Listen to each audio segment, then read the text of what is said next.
aura pour but de parler de la formulation du petit béton. Des expériences telles que l'affaissement et la densité seront réalisées. Tout d'abord, c'est quoi le béton?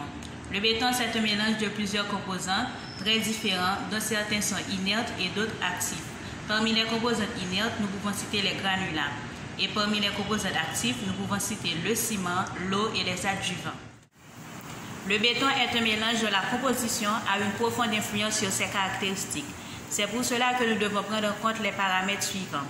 Les données du projet, telles les caractéristiques mécaniques, dimensions de l'ouvrage, ferraillage, etc.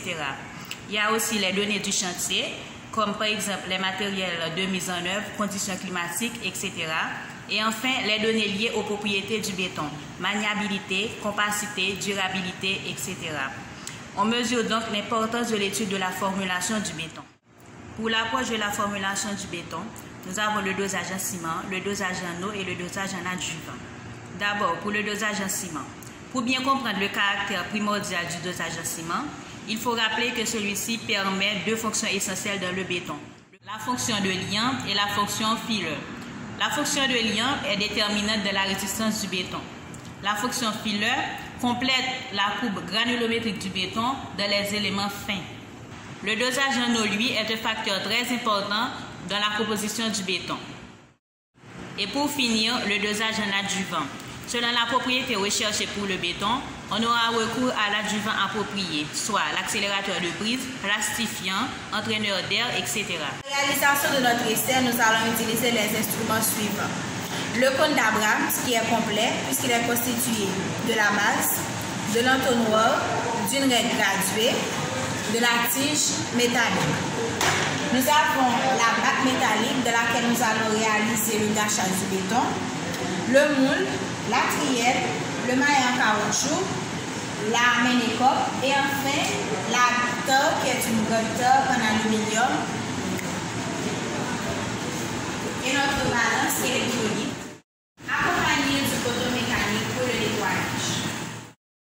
Pour réaliser l'échantillon, nous allons utiliser 8,38 kg de gravier, 12,62 kg de sable, 4,45 kg de ciment et 2,26 kg d'eau.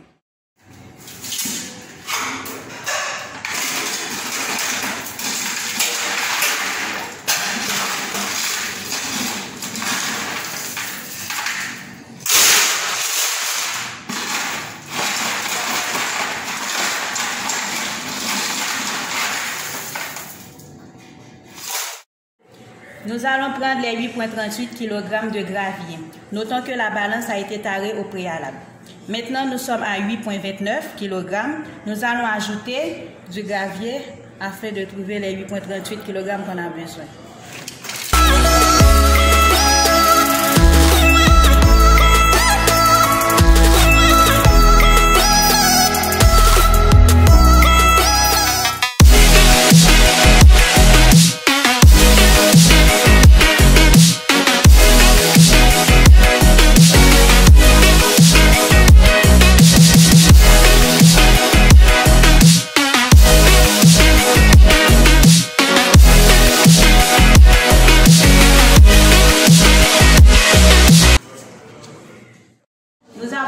Échantillons dans la batte métallique. Nous allons alors procéder à un gâchage à sec et une fois que le mélange est homogène, nous allons ajouter de l'eau progressivement.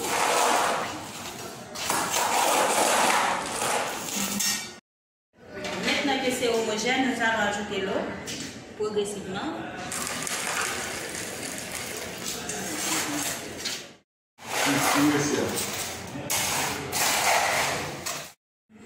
L'affaissement au cône d'Abrams est réalisé pour vérifier l'ouvrabilité ou la consistance du béton frais, c'est-à-dire sa facilité de mise en place dans le coffrage.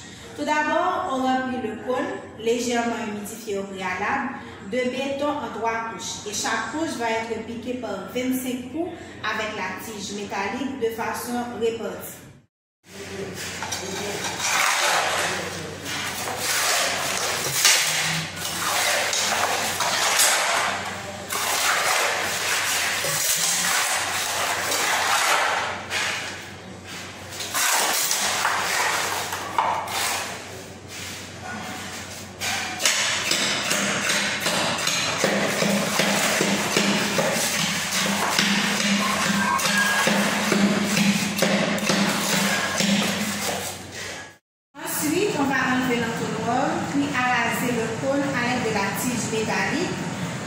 Soulevez le moule avec délicatesse pour pouvoir mesurer l'affaissement à l'aide de la règle gratuite.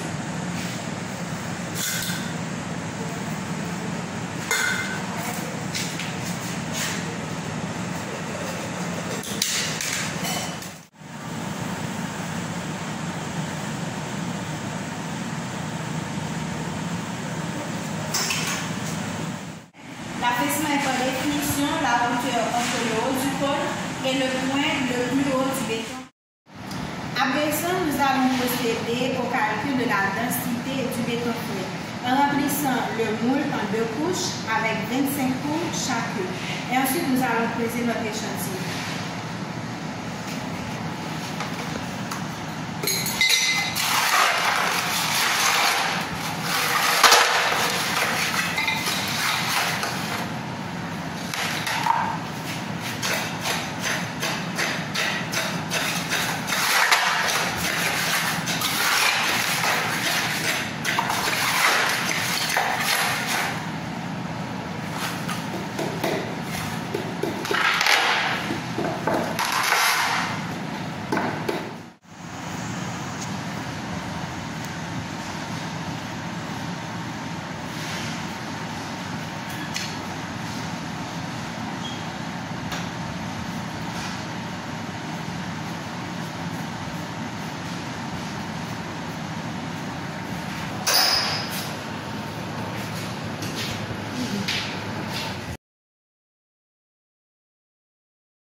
Compte fait, nous allons utiliser le pourcentage de granulat pour pouvoir effectuer la correction. Pour le sable, on avait 12,62 kg qui correspond à 60,1% et pour le gravier, 8,38 kg qui correspond à 39,9%. Notre densité théorique était de 2,440 et celle calculée 2,485. Alors, pour la correction, nous allons utiliser la formule 1000 facteur de la densité calculée moins la densité théorique, ce qui nous donne 45 kg de granulat qu'il faudra ajouter. Puisque le pourcentage de sable était de 60,1, alors on a 45 multiplié par 60,1% qui nous donne 27 kg de sable qu'il faudra ajouter. Et pour le gravier, on a 45 multiplié par 39,9% qui nous donne 17,96 kg de gravier.